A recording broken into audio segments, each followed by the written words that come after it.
Welcome to VLGA Connect. My name is Catherine Arndt and I'm the Chief of the VLGA Connect studio. I hope you enjoy today's Connect episode brought to you by the VLGA, the national broadcaster on all things local government.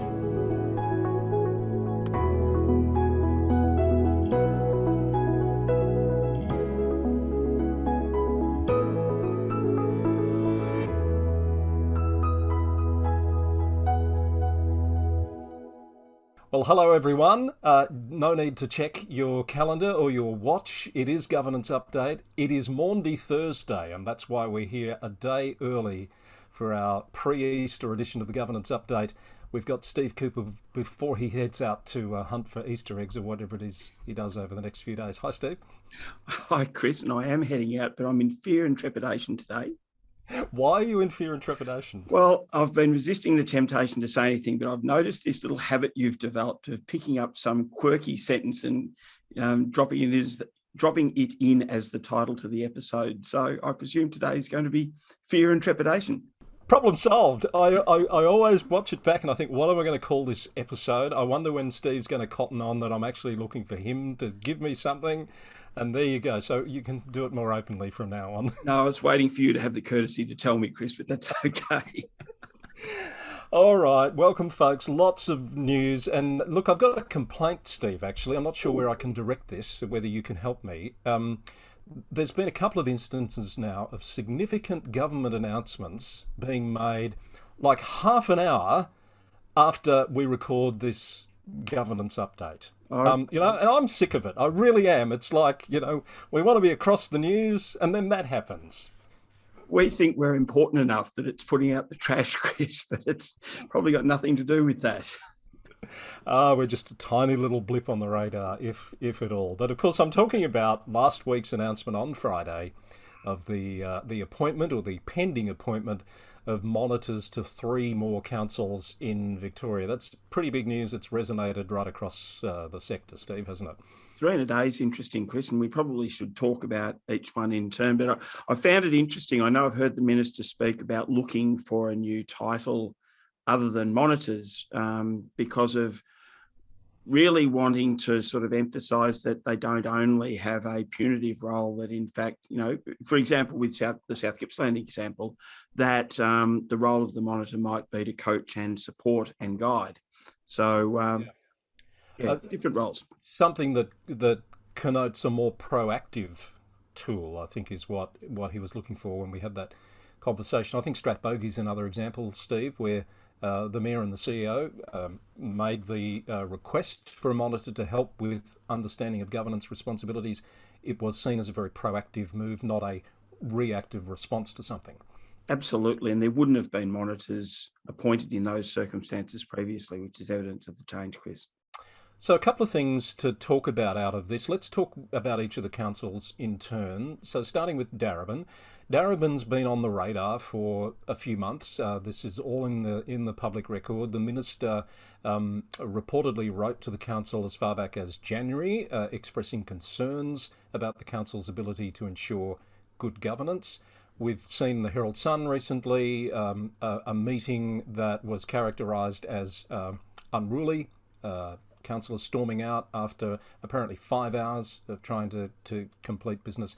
Obviously, that's just gotten too much for someone, and here comes the monitor. I think that's pretty self-evident that that's timely, Chris. And yes, you're quite right. It's been well documented. I'd heard also of, excessive points of order or perceived to be excessive points of order for the purpose of disrupting meetings and meetings not getting through the business that was agendaed, generally a level of dysfunction, I suppose you'd say. Yeah. So that's Darebin, a monitor to be appointed. I guess a similar set of circumstances to the monitor being put in at Yarra not so long back. And before dismissal, not that we're preempting anything, Chris, but similar to circumstances at South Gippsland. Yes, true. So slightly different case at Moira, where there's been, again, some publicly talked about issues with councillor behaviour. We're not going to talk about who, what, where, when. But the CEO of Moira, Claire Keenan, has been quite open in saying that she approached the minister looking for some help with this issue, which, and she's spoken to me about this, Steve, at length. And I'll play this interview on the weekend on the Local Government News Roundup. But her concern really is about ensuring a safe workplace for her staff. So she's welcoming this monitor as a potential solution.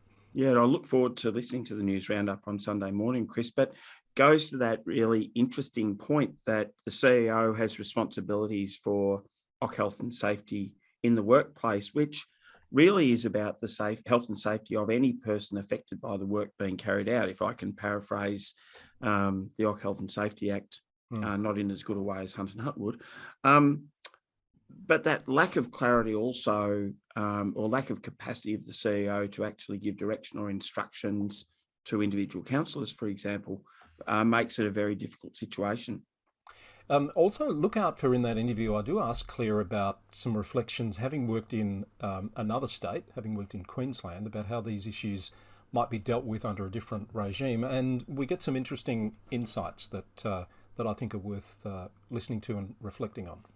Chris, I'm about to make a fatal mistake almost and ask a question to which I don't know the answer. It would be interesting to know if there's any kind of long-term cultural issue at that particular council, noting that there probably has been a higher than normal number of councillor resignations at Moira.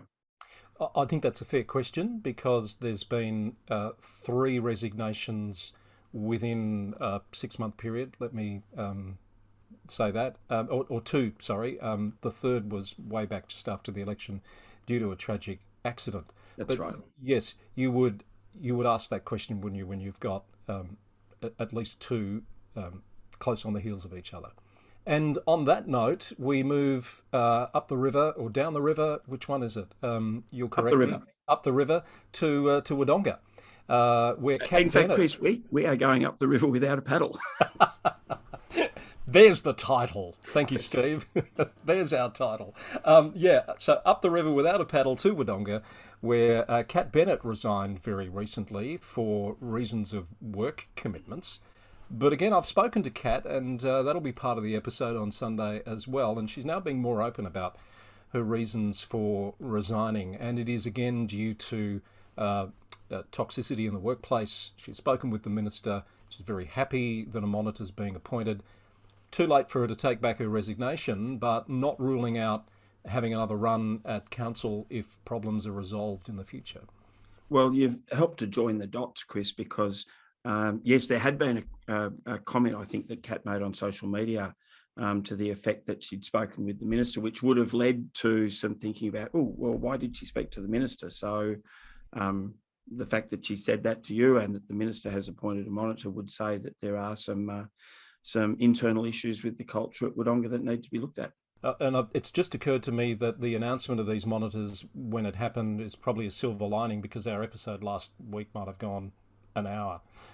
There's the first 15 minutes or so of this one just on that. So we'll watch with interest. There's one more issue I want to raise with you, Steve, and that is, where are these monitors going to come from? Where is the pool of people with the skill sets, the qualifications to deal with these particular unique problems? Oh, look, I don't know the answer to that, and very best of luck to the Minister's office, and who presumably will make the approval, and to Local Government Victoria in sourcing those people, because there's a number of monitors, Janet Dorr, Prue Digby, for example, who have performed the role at multiple councils.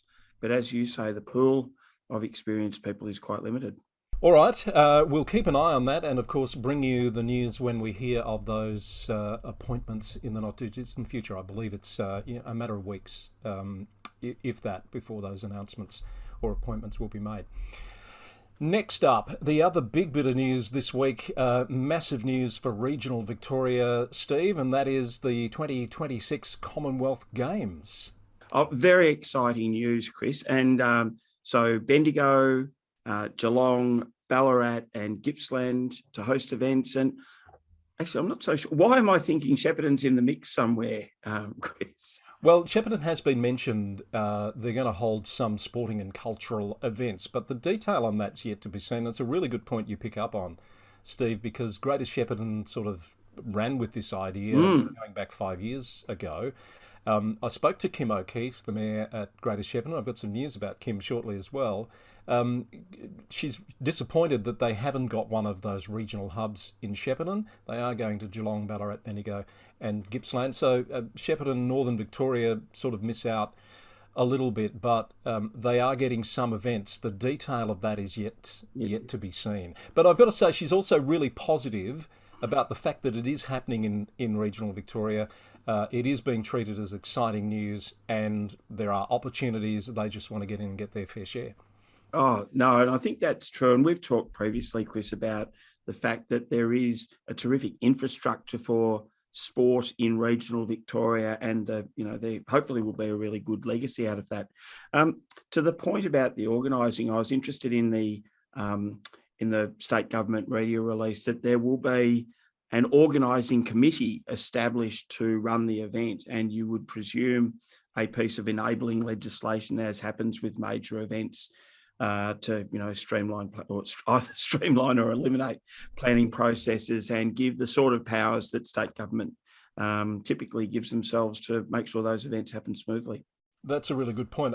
My mind hadn't even gone there. I was thinking more about the infrastructure boost, the investment that's coming. Some of the councils have already made a link with affordable housing. Geelong in particular, the deputy mayor there said quite openly the athletes hub, they would be looking for that to be then used for affordable housing post the events.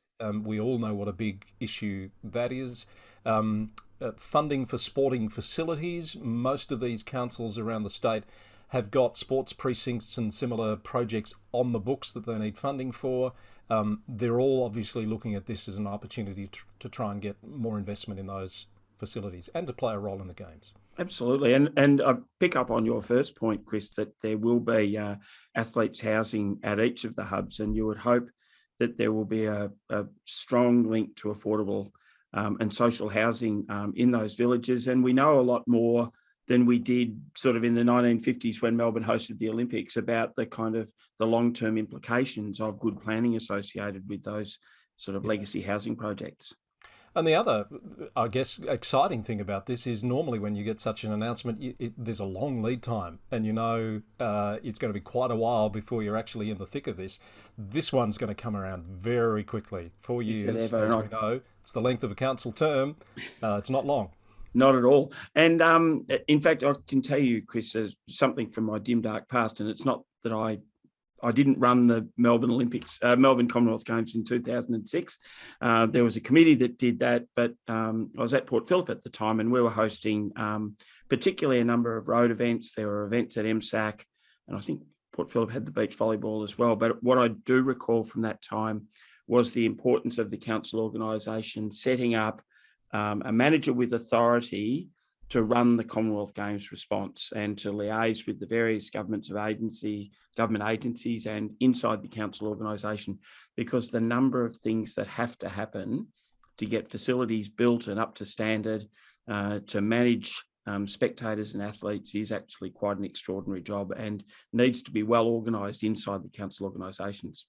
Very, very true. To quote Craig Neiman, the CEO of Greater Bendigo, who posted on LinkedIn after the announcement, "It's time to get to work." And we know Never what he a truer means. word was said. We know exactly what he means. There's a lot to be done. All right. I just want to cast back to last week, Steve, when we talked about abuse on social media and the impact that was having. And I asked you a question about what we can tell from the data, the research, etc. You went off and did a bit of homework on that for us. Yeah, people will be surprised that we brought a bit of rigour to this show, Chris. And I did go and do some homework. And I mentioned at that time that Dr. Andrea Carson, Associate Professor at La Trobe Uni, and Professor Leah Rapana were doing some work that on barriers and enablers for women participating in government, including impacts of social media. And as luck would have it, I got to speak with Andrea earlier in the week, who advised There is not sufficient data at the moment to indicate any sort of linear trend, and it would be premature to talk about increasing or anything like that. Okay. They are currently working on such a piece of data, but we're at the sort of second tranche of the surveys. But what Andrea did say is it's very reasonable to say that abuse and trolling on social media of particularly women candidates is prevalent. No surprise there. When you said you spoke to her early in the week, I was waiting for her to come in and to hear her, but it wasn't that sort of contribution. But no, no, you do that. Thank you for doing that. Let's get to some news of the week. The Borough of Queenscliff has had its countback. This is, of course, after the sad event of the passing of Susan Salter a few weeks ago now. Isabel Tolhurst is the new councillor, and I think as of going to record today, she's completed her declaration and will be sworn in as the new Borough of Queenscliff councillor. I think so. And having a look on the internet during the week, I saw that Isabel actually was very unlucky not to be elected at the last general election anyway, and is obviously willing to continue, so good luck to her. And she's described it as you would understand, a bittersweet opportunity to join the council given the circumstances, but we wish her well in her new role. We've had another resignation, Steve, which we didn't talk about last week, we should talk about now, and that is Councillor Neil Pilling at Glen Ira has stood down for reasons of work and health. I have met Neil, and nice fellow, and I wish him well. Countback has been scheduled by the VEC for the 27th of April, so there's a double countback happening that day because that's when the replacement for Kat Bennett at Wodonga City will be determined as well. And we also have countback coming up at Mildura. I hope I haven't swapped these around. I think it's on the 20th of April, the Mildura countback to replace Cindy Power, the Deputy Mayor who stepped down. If I have mixed that up, go to lgnewsroundup.com. I've got a ready reckoner there of all the countbacks and by-elections for this term of council if you want to keep up to date. It's the source of a lot of information, Chris, so that's sound advice. Now, here's a bit of information you may or may not have heard. By the time this comes out, it should be out there in the public domain. And I spoke earlier about the Greater Shepparton Mayor, Kim O'Keefe, who, when I called for some comment on the Commonwealth Games matter, informed me that she's about to announce she's seeking pre-selection as a Nationals candidate for the state election in November this year. You'd have to imagine, and Kim's announced her pre-selection, she would be a very strong candidate given, I guess, her profile and history of public office in the area, Chris. So, yes. Yeah, we'll watch that with great interest. 6 years as councillor, 4 years of those as mayor to date. So she's got to come through the pre-selection process. We're not sure exactly when that will be. And if she's successful, she'll obviously become the candidate. But a few steps to go before we get to that stage. And at some point, potentially, we'll be talking about what she does with her councillor role while that state election unfolds. And a prediction from me, Steve. Any tick of the clock, we should know who the new CEO of Yarri Shire is and the new CEO of Mildura. And I say that with some certainty because both of those councils have held special meetings this week to appoint a CEO, confidentially, of course. So we know the announcement doesn't always come immediately after that meeting. Now, Chris, as you know, under the 2020 Local Government Act, you don't have to call what was previously a special meeting because some councils call them unscheduled meetings or some other variation. But were these actually special meetings? Well, I'd question whether you can have an unscheduled meeting because once you schedule it, surely it's no longer unscheduled. It's a bit clunky to call it a not previously scheduled meeting, Chris. But more importantly, yeah, it's usually a bit of a giveaway when a council advertises a meeting that is not an ordinary meeting with some information that's a personnel matter or something like that regarding the item of business. And both of these were very clear that it was to consider the appointment of a chief executive officer. So we're not guessing that that's what it is. We know that's what it is. Of course, and I'm speaking on ABC Mildura Radio about this as well. Sometimes the council needs to make the resolution and then the contract negotiation and finalisation happens. So it's not always an immediate announcement after that resolution happens in confidence. Sometimes it is, all the ducks are lined up in a row. Sometimes it takes a little bit longer. Well, once again, we'll watch this space, Chris. People will have to come back next week to see what happened. Absolutely. Or listen to the local government news roundup. Exactly. You'll probably hear it there first. Steve, anything else from you this week? No, I just think people, with luck, will go away and have a very happy and safe Easter. And I echo that sentiment. Sorry there's no shark in the roof or anything like that this week, but we'll have to work a bit harder to find a quirky story to end on maybe next week. Steve, have a lovely time with hopefully with family and a safe time, and we'll talk to you next week on the Governance Update. You too, Chris. Cheers. Steve Cooper is the Chief of Staff at the VLGA, and I did neglect to mention at the start that this program is proudly brought to you by Hunt and Hunt Lawyers, our terrific sponsors. It's part of the VLGA Connect stable of programs that you'll find on YouTube and wherever you listen to podcasts. Have a great Easter. See you soon. Bye for now.